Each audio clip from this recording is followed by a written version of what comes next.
Welcome to physics with लाल। तो आज हम डिस्कस कर रहे हैं लेक्चर नंबर 4, जो हमारे पास रिलेटेड है टॉर्क के साथ। IBJST का सिलेबस है। जो प्रीवियस टॉपिक हमने डिस्कस किए हैं उनके लेक्चर ऑलरेडी अपलोड हो चुके हैं हमारे यूट्यूब चैनल फिजिक्स विद लाल के ऊपर। तो अब लेक्चर नंबर 4 जो हम डिस्कस कर रहे हैं टॉर्क, तो टॉर्क के ऊपर हम फर्दर यहाँ पर डिस्कस करना है। तो टॉर्क के ऊपर अगर हमें फर्दर डिस्कस करना है तो हमारे पास तो टॉर्क जो हमारे पास क्लास 9th में इसको डिटेल में दिया हुआ है। तो टॉर्क को सिंपल हम कहते हैं turning effect of force. Turning effect of force जो हम उसको क्या कहते हैं, टॉर्क कहा जाता है। ठीक है। टर्निंग इफेक्ट ऑफ फोर्स, किसी चीज को रोटेट करने के लिए जो फोर्स चाहिए तो उसको हम क्या कहते हैं, टॉर्क कहते हैं।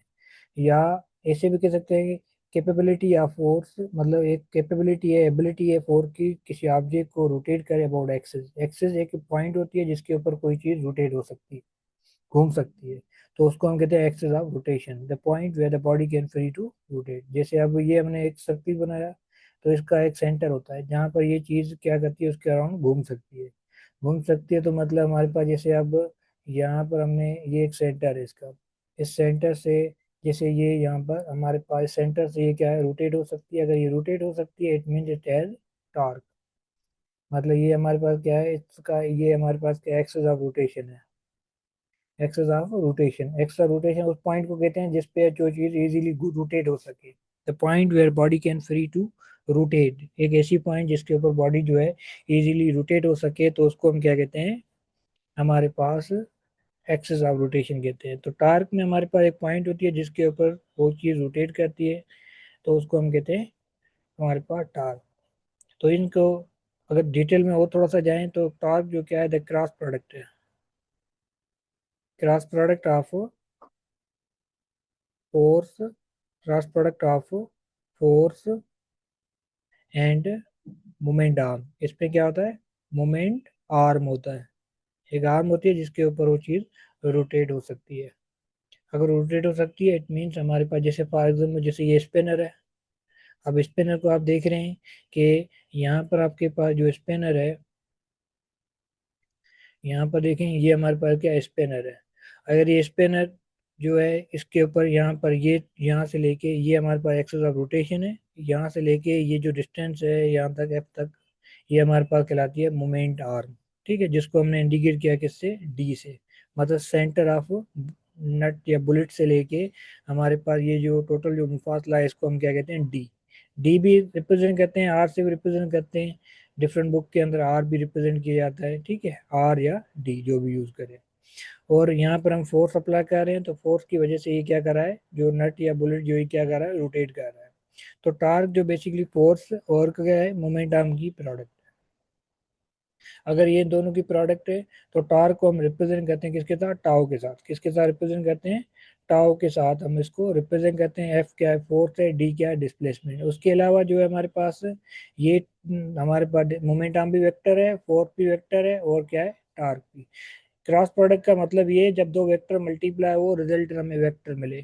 तो हमारे पास cross product of force and moment arm जो है वो भी किसके बराबर है, टार्क के बराबर है। तो टार्क का मतलब यही है कि आपके पास कोई चीज रोटेट हो सके तो उसको हमारे पास टार्क होगा। टार्क हमारे पास जो है फोर्स का यूनिट न्यूटन है, और डिस्प्लेसमेंट का यूनिट या मोमेंट आर्म जो है इसका यूनिट क्या है, मीटर है। तो इसका यूनिट क्या हुआ, न्यूटन मीटर।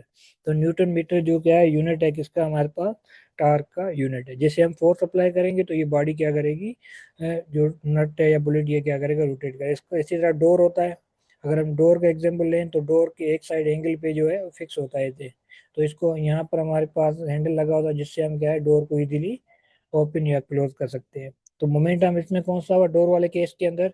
तो इस हैंडल से लेके एंगल तक जो डिस्टेंस होगा ये हमारे पास क्या होगा, मोमेंट आर्म होगा। क्योंकि ये डॉट प्रोडक्ट है, सॉरी ये क्रॉस प्रोडक्ट है हमारे पास टार्क।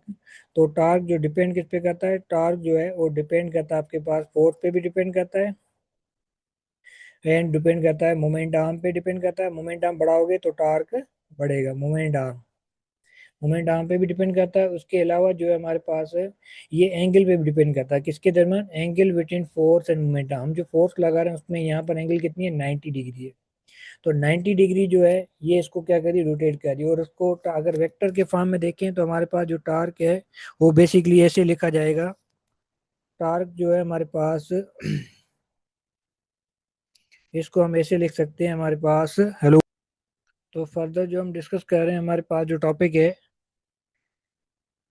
टार्क, तो इसमें हमारे पास जो है टाउ इज इक्वल टू बराबर F into D sine theta. Sine theta जो है एंगल है किसके दरमियान, फोर्स एंड मोमेंट आर्म के दरमियान। तो टार्क जो एक फोर्स पे भी डिपेंड करता है, दूसरा मोमेंट आर्म, और तीसरा डिपेंड करता है angle between force and moment arm. तो इन तीन चीज़ों पे जो है हमारे पास टार्क जो है वो डिपेंड करता है। और टार्क का ऐसा यूनिट क्या है, न्यूटन मीटर। और टार्क क्लॉकवाइज टार्क जो होता है हमारे पास क्या होता है, क्लॉकवाइज जो टार्क है वो नेगेटिव होता है। और क्लॉकवाइज जो टार्क हमारे पास नेगेटिव है।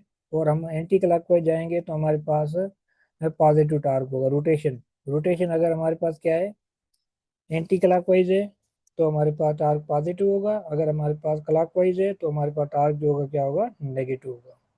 क्लॉकवाइज पे हमारे पास टार्क जो नेगेटिव होता है, और हमारे पास एंटी क्लॉकवाइज जब रोटेशन होगा तो हमारे पास टार्क जो होगा वो पॉजिटिव होगा।